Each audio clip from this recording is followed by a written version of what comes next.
अल्हम्दुलिल्लाह वहदा वस्सलातु वस्सलाम अला मन ला नबी अबादा अम्मा बाद।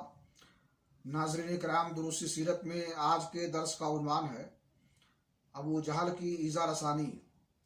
अबू जहल कभी कभी रसूलुल्लाह सल्लल्लाहु अलैहि वसल्लम के पास आकर कुरान सुनता था, लेकिन बस सुनता ही था, ईमान व इताअत और अदब व खशियत नहीं इख्तियार करता था।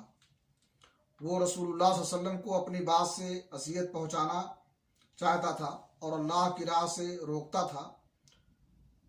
फिर अपनी इस हरकत पर और अपनी इस बुराई पर नाज व फ़ख्र करता हुआ जाता था, गोया उसने कोई काबिल ज़िक्र कारनामा अंजाम दे दिया है।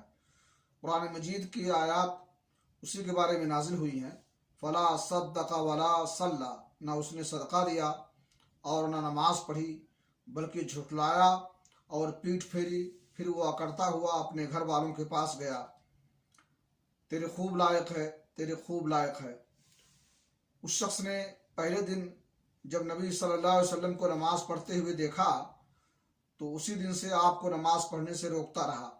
एक बार नबी सल्लल्लाहु अलैहि वसल्लम मकाम इब्राहिम के पास नमाज पढ़ रहे थे। उसका गुजर हुआ देखते ही बोला, तुझको क्या मैंने मना नहीं किया था? साथ ही धमकी भी दी। रसूलुल्लाह सल्लल्लाहु अलैहि वसल्लम ने भी डांट कर सख्ती से जवाब दिया। इस पर वो कहने लगा, अरे मोहम्मद, मुझे काहे की धमकी दे रहे हो? देखो, अल्लाह की कसम, इस वादी यानी मक्का में मेरी महफिल सबसे बड़ी है। इस पर अल्लाह ताला ने यह आयत नाजिल फरमाई, फल यदउ नादिया, अच्छा तो वो बुलाए अपनी महफिल वालों को, हम भी सज़ा के फरिश्तों को बुलाएंगे। अल्लाह रब्बुल आलमीन से दुआ है कि अल्लाह ताला हमें नबी की सीरत अपनाने की तौफीक अता फरमाए।